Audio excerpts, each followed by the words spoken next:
Hi, ladies. Jackie Sabrin here, your love coach. And I wanted to connect with you today because I wanted to talk to you about and ask you to really do some self-examination if you're being loyal to your dreams. And I've got some notes here I wanted to share with you and why I think that this is such a fabulous topic because loyalty was and is my highest value. And so it's really important that you connect with what your values are and what your highest values are. And for me, loyalty has always been one of my highest values, if not my highest value. And, that started off when I was actually a young girl because my mother appointed me caretaker of my siblings. And from that day forward, I was very loyal to them. And I learned what loyalty meant in that process. But there's other things, reasons why being loyal was so important to me. But even when I look back on my own history, loyalty to what I really wanted to do was always really, really important to me. Being loyal to my friends, my family, was always important to me. And when I wasn't, it hurt me because it was my highest value. And so I wanted you to check in and ask yourself, are you being unloyal to your dreams? And, what happens is through the course of the day, we have all of these contradictory thoughts, right? We have thoughts. I mean, Wayne Dyer talks about the 6,000 degrees of separations that our mind gives us each day. So 6,000 thoughts, and then top it off with psychologists have proven that we think over 50 to 60,000 thoughts a day, and 80% of them are negative. So if you have these 6,000 separations of thoughts, contrary to what it is you want, to your dreams, that's a lot of pulling, right? It's constantly pulling on you. And if you aren't loyal to your vision, to your dreams, you will get pulled in the wrong direction every single time. And so you'll get separating thoughts that are about, your relationships, maybe your career, your job, career jobs, your health, your relationship, your fitness, your business, your sexuality. I mean, everything is constantly being questioned. And I love this statement this quote of Wayne Dyer's that don't believe everything you think, right? So don't believe everything you think because your mind is constantly putting up all of these roadblocks. And so you have to be very loyal to your vision. And so loyalty, like I said, is my highest priority in life. And loyalty to what I wanted. And so when I look back on my history, it's like I didn't know. Here's the thing about loyalty to your vision. You don't really know how something's going to show up. I didn't know what my life was going to look like 7 years ago. Your mind doesn't know. It can't see into the future.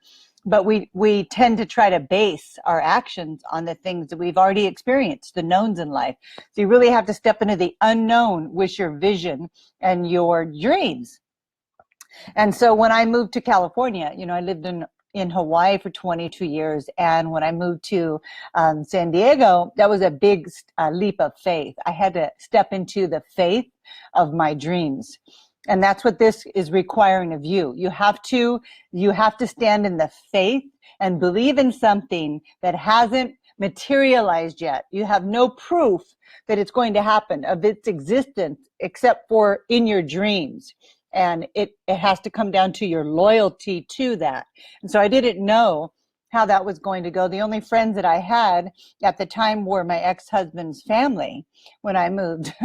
And so, but I did it anyway because I had a dream. And I've always had dreams, and I know you have too. And that's why I'm making this call so that you can check in with what your dream is. Because the first step in that, because if you don't, you will end up taking all of these side steps. I mean, I kind of describe it as a freeway. So you're on a freeway, right? You're heading down the freeway of your life. You're on your road, your path, and a lot of times will get off the freeway on the wrong exit.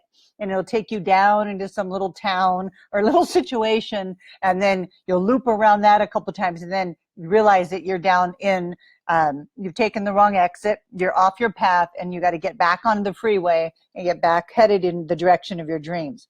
And so I knew that I had to continue to follow my dreams because I want to be loyal to my dreams. So that was my highest value. And so you can look at your life right now and it will tell you how loyal you are to your dreams by what you see. And so, and I say that with love. I don't want you to be discouraged if what you see isn't what you want. The key here is to focus on what you want in your vision and not necessarily focus on the day-to-day that's happening, because again, you don't have the proof, the existence, the factual, materialistic things of your dream, the fabric of it just yet, but it's coming, and you have to focus on your all of your attention on what it is you want to create.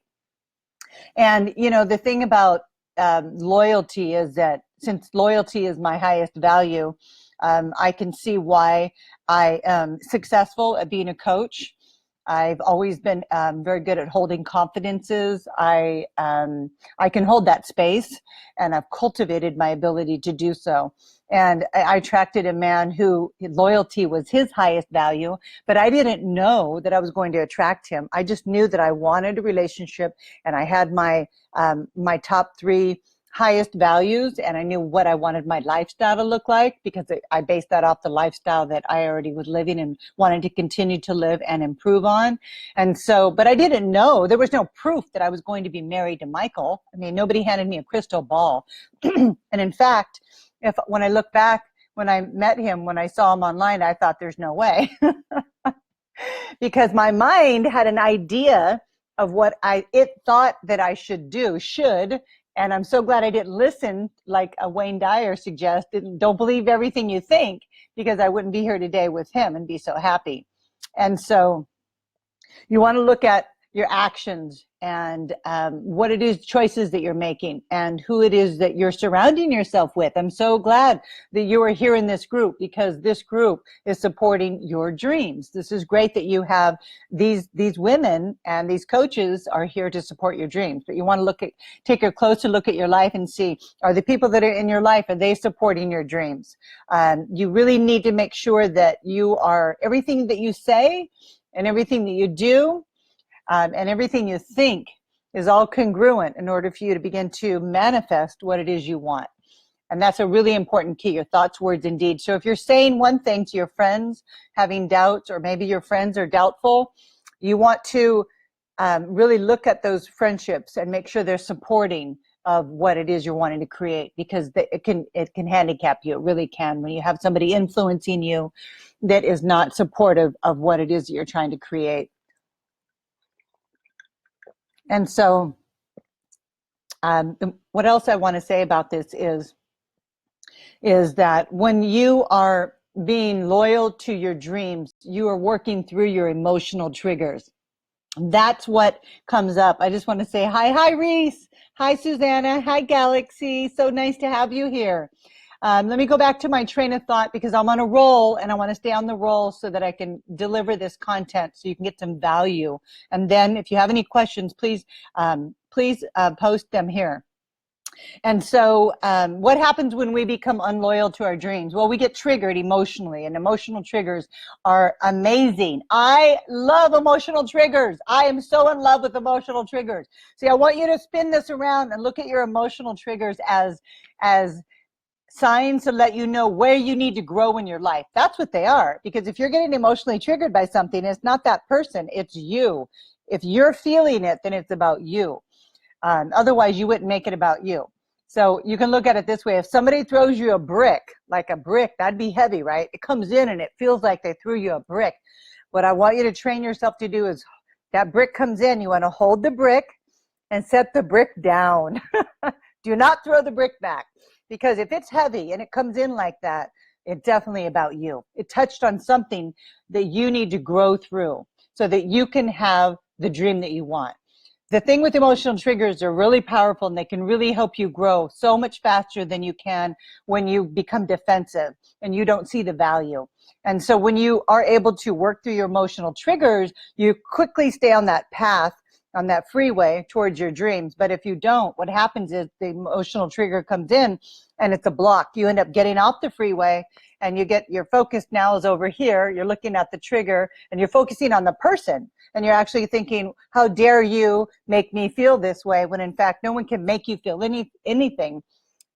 You feel what you feel because of what's going on inside of you. But then we have the audacity to blame the people that come into our life that trigger us. We have the audacity to blame them for our emotional constipation. And that's something you really need to grow into, because it's blocking you. It's getting you off the freeway and it's stopping you from seeing the lesson that you can quickly learn so you can grow stronger in that area. That's why they're such a blessing and why I love triggers. They help you to grow stronger in that area so that you can hold more and have more. So your capacity grows when you work through your emotional triggers. You stay on the freeway, you don't get off on the wrong exit, and you're much further down the road than you were before the trigger. And it speeds you up too. Another thing about emotional triggers, as soon as you learn, you speed up the process much faster. And so going back to your dream is this space that you're creating, right? It hasn't shown up yet, but you're preparing for it to show up. You're preparing to have love in your life, or maybe you have it. So you're now holding space for that love. And that's why it's so important to work through your emotional triggers, because fear can come in. And if you don't have loyalty to your dreams, it will take you out. So fear is just false evidence appearing real. And if you buy into that fear, and as you know, it can take you out so fast. And so again, this word, are you being loyal or are you being unloyal to your dreams? And you know by your own behavior and by what's showing up in your life, that's how you'll know. And becoming more and more loyal and clear to your dreams. And so along this process, you'll have to be willing to give a few things up. And I know that probably sounds terrible, but what I mean by that is I don't see things as a sacrifice in life. When I want something, I don't see making changes in my life or giving things up as a sacrifice, because I'm choosing consciously as I recognize something has to give. And so here's a couple things that you have to be willing to give up. You have to be willing to give up being right, okay? Because in the process, you have to be open and green and growing. And your mind thinks it knows, but it only has gotten you so far. So you have to give up the idea that you need to be right. What you need to be is in a relationship with your ideal man. That's what you need. And so that's one thing. Another thing is surrendering things that you don't need. And so what that would be is there might be some compromises you need to make on your schedule. Yes, dating takes more time, but you're going to have what you want.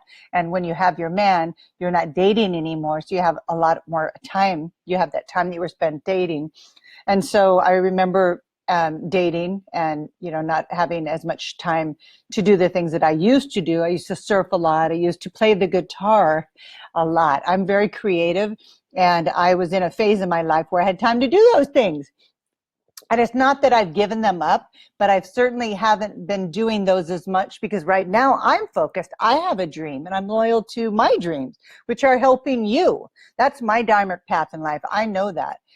This to me is the most fulfilling work that I've ever done. And I'm really loyal to it because it changes people's lives. And I'm so committed to that, because I was that girl who struggled growing up. I was the girl who said, I never, ever want to live this way again. And I'm going to help as many women as possible so that they have this knowledge, this information, this support, this action, these tools, so that they can actualize their dreams. And I know that I'm completely loyal to that end, and I will never stop doing that. It may show up in different forms, but because I'm not attached to how it's going to show up. And that's another thing. You have to surrender to what you think it's going to look like. And you just have to, because your mind, again, it's the mind getting in the way, is what you think it's going to look like. It's not going to be what it looks like. You don't know what it's going to look like. So you have to surrender to the idea of thinking it has to look a certain way. I love and adore my husband so much, but be honest, I didn't see myself with the man, a silver fox. I never thought of that. I was 47 when I met Michael. I'm 53 now. I was like, he's too old for me. I thought that. The thought came into my head, and I'm talking to him about this, and he knew that women thought that he was too old because of his silver hair. He was prematurely gray. I think he started going gray in his 30s. Anyway, I didn't know that, but I saw that picture of him, and I thought, that's not my guy. And see, I had a thought. I'm so glad I didn't listen to all my thoughts, right? But when I went out with him and I met him, I was like, wow, what a man. And I didn't even, that just all disappeared. And of course, I think he's extremely handsome. That's not the point I'm making. The point is that I even was like, that's not my guy, but my mind said that. So I was smart enough to be able to notice the separation of thoughts I was having, because there was fear involved in that, and went on that date anyway. So you have to be able to be willing to give up some things that you don't really have control over. And that is how it's going to look and how it's going to show up. And so you don't get to know, right? You have to trust in the process, and how you can trust in your process is to be very clear on what your dreams are. You have to know what you want and why you want it. You have to connect with your deepest why. What do you want, and why do you want that? Why did I want a relationship with Michael? Why did I want to be married? I've shared this before. I have my whys.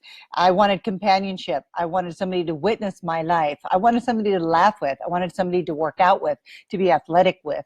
I'm very social. I wanted somebody to socialize with. I didn't like socializing anymore as a single woman. I wanted to have a partner in that. I wanted that masculine energy to balance out my feminine energy. I wanted somebody that I could be intimate, emotionally intimate with, and somebody that was willing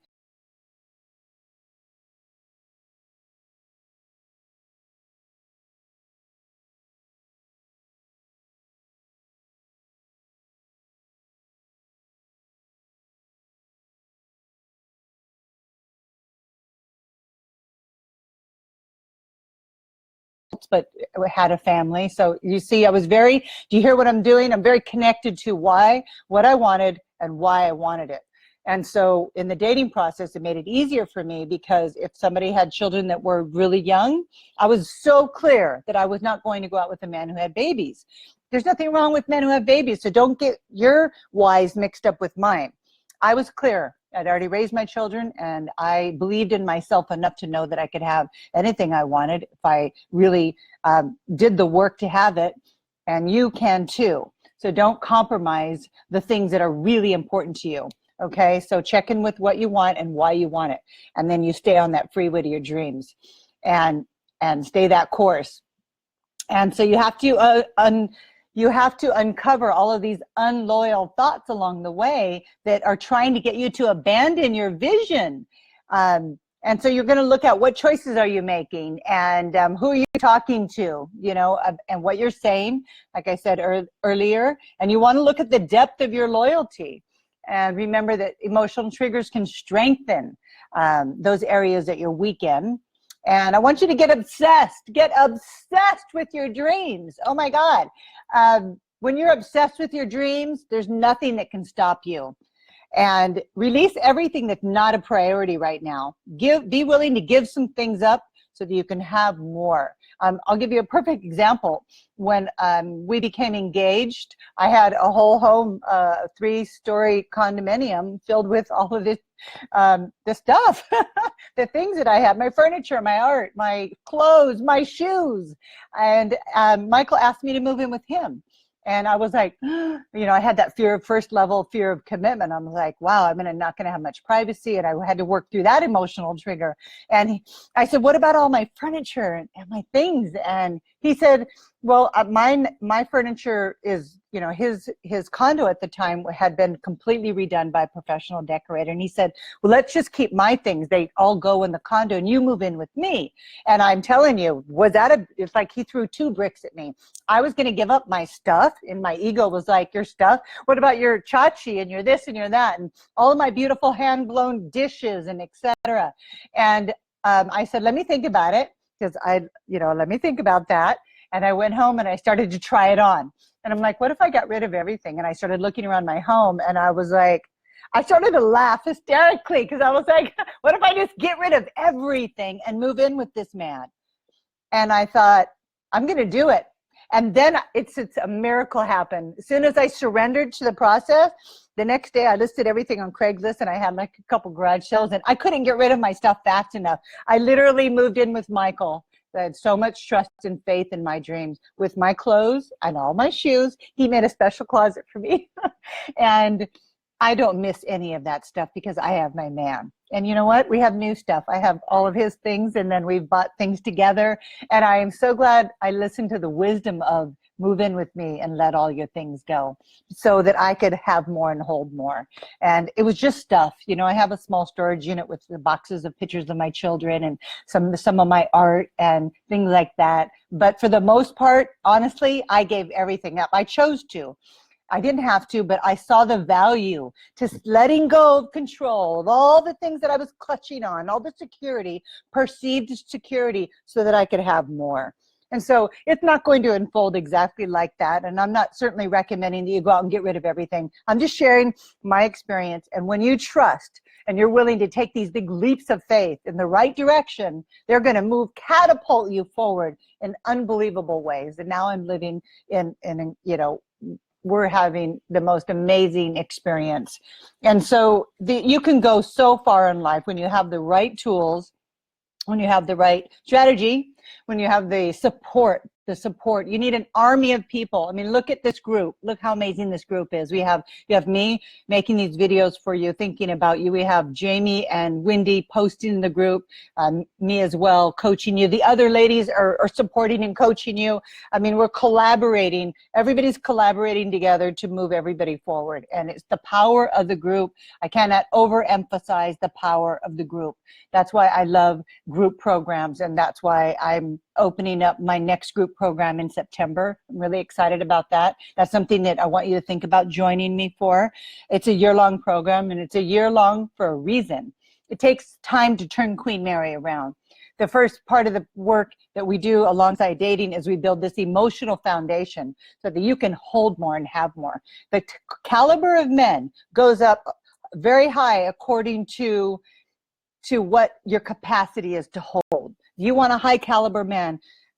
Emotionally, you need to have a high caliber emotional foundation. And that's what I teach you. And I think that that's evident by the things that you've seen on the summit and by the things that I share. So I'll be sending out information about that. But I wanted to make this call. So I want you to check in with yourself. How loyal are you being to your dreams? What are the actions that you're taking? Are your thoughts, words, and deeds congruent so that you're headed in the right direction? Or did you get off on the exit, the wrong exit, and you need to get back on the freeway and get headed in the right direction? And remember, the important thing, do not beat yourself up. Do not do that. We all have to get off the exits and take a couple spins. That's how we learn. As soon as you recognize you got off on the wrong exit, all you have to do is head downstream. The easiest path is going to be the path that you want to take.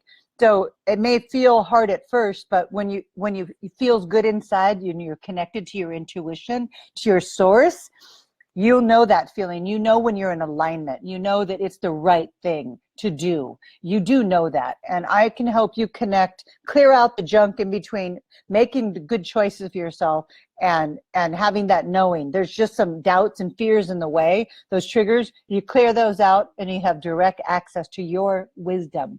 And I can be that guide for you. And so until you have that clear, direct access yourself. So let me just see if there's any special closet. Yes. What you wanted and did not want. So I'm just reading the comments here that are being posted in the box, and let me just take a moment to read those. And so what you wanted and did not want. I think that that's a question, Jill. Yes, and so through the process of dating, you are sifting through what you want and what you don't want. And you're trying it all on. And the sooner you know what you don't want, the sooner you know what you do want. And in that process, though, you always want to keep your focus on what you want, not what on you don't want. So, and the sifting, you're like, okay, I didn't like that, but I'm not going to look at it. I'm just going to set it over here of not likes, and I'm going to focus on what I did like about that experience. That's why I want you to always focus on that, because that's the direction that's going to take you. You're going to manifest what you're focusing on. And so, let's see. You don't have sound. I'm sorry, Susanna. I feel like everybody else can hear me though, because I'm getting some comments here. Maybe on the replay, you'll be able to hear the sound. And I'm on fire. I'm always on fire. But guess what? You won't believe this. I am really sick right now. I have the flu. So I'm drinking cranberry juice. I came up with the flu, came down with the flu, I should say.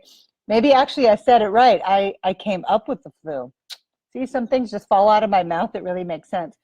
I came up with the flu on Sunday. I was just sitting outside with my husband, and all of a sudden I felt terrible. I barely made it home and crawled into bed, and I've been sick for the last 2.5 days with this flu. So I've got this massive like vibration, and I'm feverish. But hey, I'm loyal to my dreams. I said I was going to be here, and I'm showing up for you. And it's not that I'm sacrificing my health. I'm at home. I'm taking care of myself, but I still show up. I love my life, and I don't feel very good physically, but emotionally, I've never felt more clear. Because what happened was I was so sick yesterday. I was lying in bed working from bed. I highly recommend it. And I just had to surrender to being so sick and not feeling good. And I was just like, where's the lesson in it, right? Where's the lesson in this? And then I was like, it's in the surrender. I'm just letting it go, giving it all over to the universe. I felt very fragile and vulnerable. I was crying. Then I was laughing. You know, when you're sick, you do that. You cry and you're laughing. And I just realized that that I can just surrender all of this over to the universe. And in that place of being really humble, because I was, pretty much in bed, weak, not able to do the things that I had set to do that day entirely, I felt humbled by that. And in that space, I grew even more, and I'm humbled by this work and about showing up for you ladies. And I'm just, what more words can I say about that? I just recognize that I can only do so much, but the universe can do everything. All I have to do is turn it over to God, turn it over to the universe, turn it over to your higher power. And I do that before I go to sleep and when I get up. So as soon as I did that, I felt such a great relief that I didn't have to do everything.